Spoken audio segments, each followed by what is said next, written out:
امام پاک کا سر دے دیا ہے. اب وہ پادری لے کے گیا ہے, سر امام پاک کو ایک تشتری میں رکھا ہے, اپنے سب سے اندر والے کمرے میں لے کے گیا, تشتری میں رکھا. رکھنے کے بعد سر مبارک کو خوشبو لگائی, اس کا خون صاف کیا, اور سر مبارک کو غور سے بیٹھ کے دیکھ رہا ہے. جب رات کا آخری پہر آیا ہے, اس پادری کا بیان ہے, عیسائی عالم کا بیان ہے, کہنے لگا میری چھت پھٹی ہے, میرے چھت سے لے کے آسمان تک, امام حسین کے سر سے آسمان تک نور کی ایک لڑی نظر آ رہی ہے, نور کی ایک کرن نظر آ رہی ہے, یہ میرا کمرہ خوشبو سے بھر گیا ہے. پادری کہتا ہے میں نے اپنا ہاتھ امام پاک کے سر پہ رکھا اور میں نے کہا ہے امام پاک گواہ رہنا, جب تک آپ باحیات تھے تب تک آپ نے نہ جانے کتنوں کو کلمہ پڑھایا ہے. آج آپ کے کٹے ہوئے سر پہ ہاتھ رکھ کے میں آپ کے نانا کا کلمہ پڑھ رہا ہوں, لا الہ الا اللہ محمد رسول اللہ. مسلمان ہو گیا. یار امام پاک کا کمال تو دیکھو, سر کٹا ہے اسلام بٹ رہا ہے, سر کٹا ہے اسلام پھیلتا جا رہا ہے. اسلام کی فطرت میں قدرت نے لچک دی ہے, جتنا تم دباؤ گے اتنا ہی یہ ابھرے گا. ظلم وہ ظلم ہے, ظلم وہ ظلم ہے, پھیلے گا تو تھم جائے گا, ہمیں خون وہ خون ہے, ٹپکے گا تو جم جائے گا. آؤ میرا امام جا رہا ہے, توجہ کرنا. اب یہی قافلہ پہنچ گیا کہاں, ملک شام میں انٹری ہونے والی ہے. انٹری ہو کے باب السلام سے یہ قافلہ اندر گیا. اندر جانے کے بعد کیا دیکھتے ہیں, وہ اندر جانے کے بعد لوگوں کی بھیڑ لگ گئی. جیسے آپ نے دیکھا ہوگا آپ کے گاؤں سے کوئی بارات نکلتی ہے, دیکھنے والی عورتیں اوپر آ جاتی ہیں چھتوں پر. یہی حال ہے, امام پاک کا قافلہ اندر پہنچا, دیکھنے والی عورتیں امڑ کے آ گئی. اس میں ایک بہت غریب عورت تھی جس کو حضرت فضہ کہا جاتا تھا, بڑی عمر دراز بوڑھی عورت ہے. وہ آئی حضرت زینب کی بے بسی بے کسی کو دیکھ کے کہتی ہے میری لاڈلی بیٹی تم لوگ کون ہو. حضرت زینب نے آنسو بھرے ہوئے آنکھوں سے کہا اماں ہم مدینے کے مسافر ہیں. حضرت زینب نے اتنا کہا نا, وہ عورت کہنے لگی بیٹا تم کہاں سے آ رہی ہو. اماں ہم کربلا کے میدان سے آ رہے ہیں, تمہیں بہت ستایا گیا ہے. کہا گیا اماں ہاں ہمیں دھوکے سے کوفہ بلایا گیا, بلانے کے بعد ہمارے پورے خاندان کو اجاڑ دیا گیا ہے.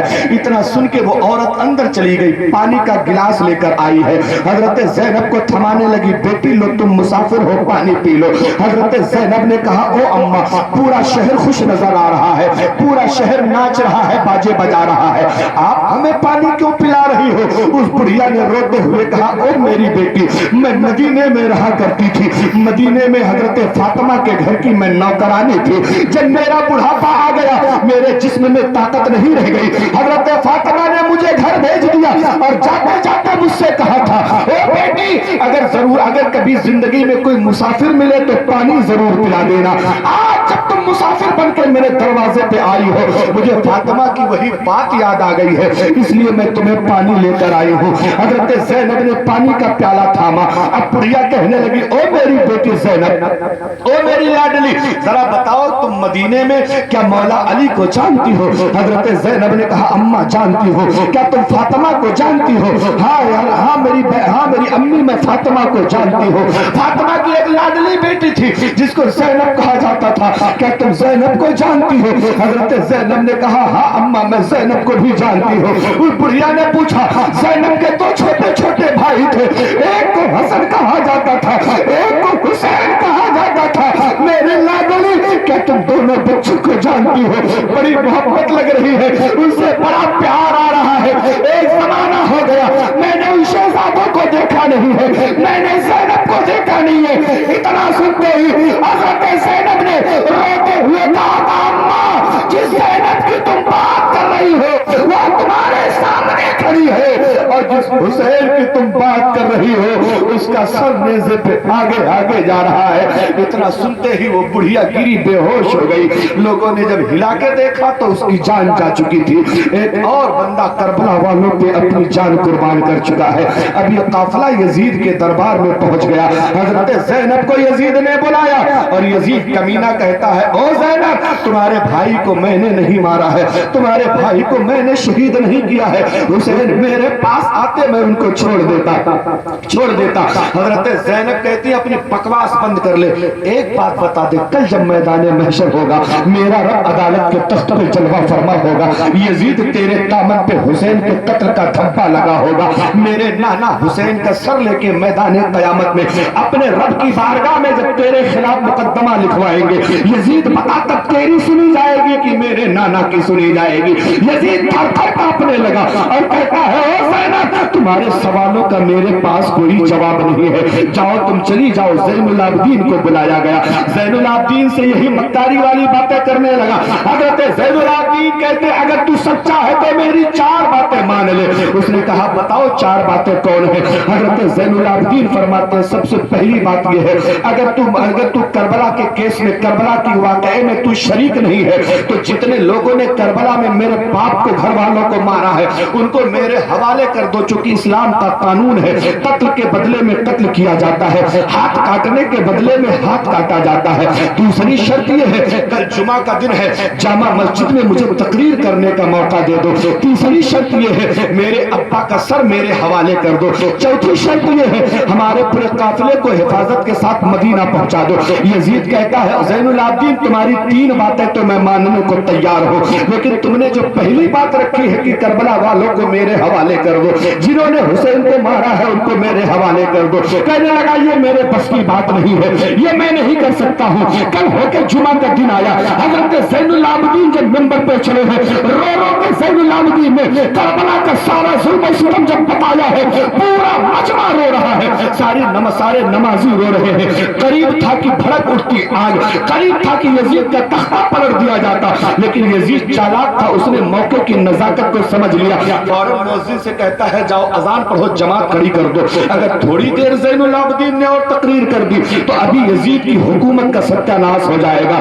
اب اتنے میں مؤذن چلا گیا اذان پڑھنے، جیسے ہی مؤذن اذان پڑھنے لگا زین العابدین منبر سے اتر کے نیچے آ گئے۔ اب مؤذن کہتا ہے اللہ اکبر اللہ اکبر، زین العابدین کہتے بے شک میرا رب سب سے بڑا ہے۔ مؤذن کہتا ہے اشہد ان لا الہ الا اللہ، حضرت زین العابدین فرماتے میں بھی گواہی دیتا ہوں اللہ کے علاوہ کوئی عبادت کے لائق نہیں ہے۔ مؤذن کہتا ہے اشہد ان محمد رسول اللہ، جیسے ہی مؤذن نے پڑھا ہے اشہد ان محمد رسول اللہ، زین العابدین کھڑے ہو گئے، یزید کو للکار کے کہتے ہیں یزید ذرا کان کھول کے سن لے، اذان میں جو نام لیا جا رہا ہے وہ تیرے نانا نہیں میرے نانا کا لیا جا رہا ہے، اذان میں جو نام چل رہا ہے وہ تیرے گھر والوں کا نہیں میرے گھر والوں کا چل رہا ہے۔ یزید کان کھول کے سن لے، جب تک دنیا میں اذان باقی ہے تب تک مصطفیٰ کا خاندان باقی رہے گا، جب تک دنیا میں اذان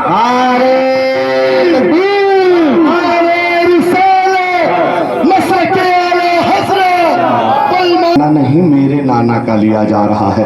تجھے کیا لگتا ہے تو نے حسین کو قتل کر کے دنیا سے اسلام مٹا دیا؟ نہیں، سن لے، کان کھول کے سن لے، جب تک مسجدوں میں اذان باقی رہے گی تب تک دنیا میں مصطفیٰ کا خاندان باقی رہے گا۔ یار میرے بھائی ذرا سوچ کے تو دیکھو، حضرت زین العابدین کے وہ سر مبارک کو زین العابدین کے حوالے کر دیا گیا۔ اب یہاں 2 روایت ہے، ایک روایت یہ ہے کہ زین العابدین وہ سر لے کے مدینہ آ گئے، اس کو جو ہے جنت البقیع میں دفن کر دیا گیا۔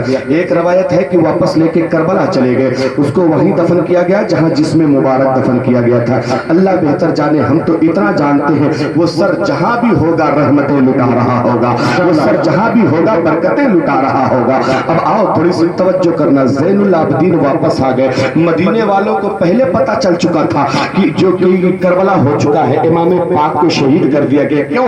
مصطفیٰ جان رحمت نے حضرت امام حسین کے بچپن میں ایک مٹی دے دی تھی مدینے والوں کو اور کہا تھا جب یہ مٹی خون ہو جائے تو سمجھ لینا کربلا میں امام حسین کو شہید کر دیا گیا۔ وہ مٹی خون ہو چکی تھی، مدینے والے کو پتا چل چکا تھا کہ یہ معاملہ ہو چکا ہے۔ اب حضرت زین العابدین پورا قافلہ لے کے مدینہ آئے تو مدینہ آئے تو اپنے گھر نہیں گئے، مدینے آئے تو سیدھے مصطفیٰ کے روضے پہ چلے گئے، نبی کے روضے پہ چلے گئے۔ جب نواسے نے رو رو کے نانا جان کو داستانی کربلا سنائی ہوگی، اور میرے بھائی ذرا سوچ کے دے دیکھو، میرے مصطفیٰ جان